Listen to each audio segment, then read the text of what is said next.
Good evening and welcome to the first edition of Midlands Today. In tonight's programme we take a look at orienteering, hear about a new course on local government and discuss the body beautiful. But first the news. 10 professional footballers have appeared in court in Mansfield today accused of placing bets on their teams to lose. Among those charged are England international Peter Swan of Sheffield Wednesday and Tony Kay, now with Everton. A bunch of optimists. Tom Coyne, there's a voice and a name to conjure with, starting the very first edition, hello, of Midlands Today. Since then, more than 10,000 editions have been screened, most of them presented by Nick Owen, which is why he looks so haggard these days. What? Oh, he's on the show this morning. Sorry, no.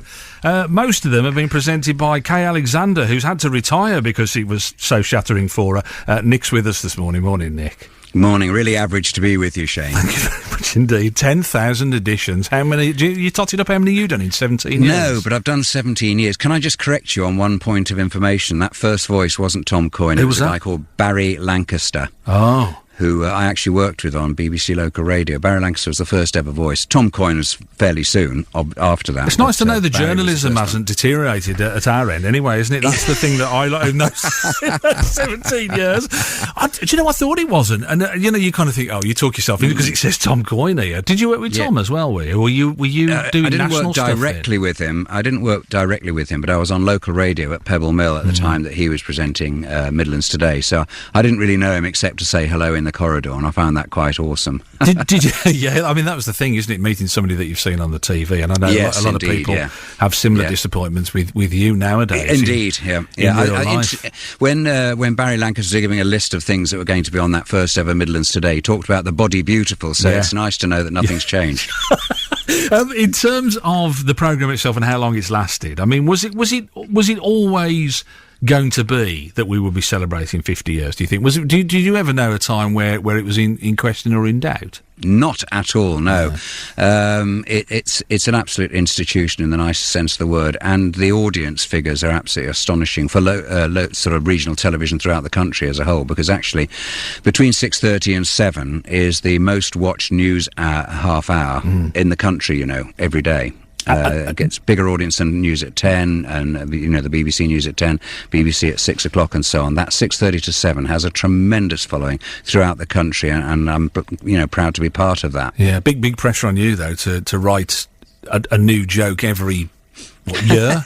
every year, I think now, isn't it? Every 6 months if I can. Yeah. But, that's a bit of a rush for me. Huge pressure on your writers there. We haven't, I've got to mention the late great now, sadly, Alan Towers.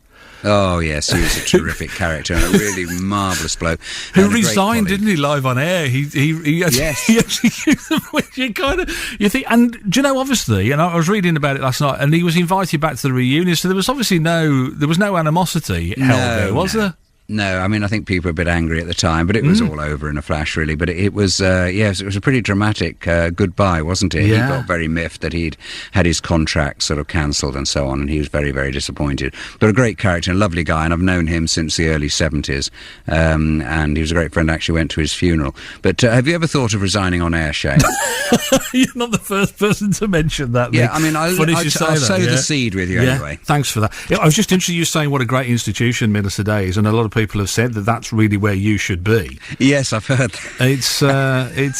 It's all worked out kind of well for you. I have to say genuinely, it's a privilege. It really is a privilege to present a programme like that. Yeah. And as you well know, broadcasting is a massive responsibility as well as a privilege and an honour.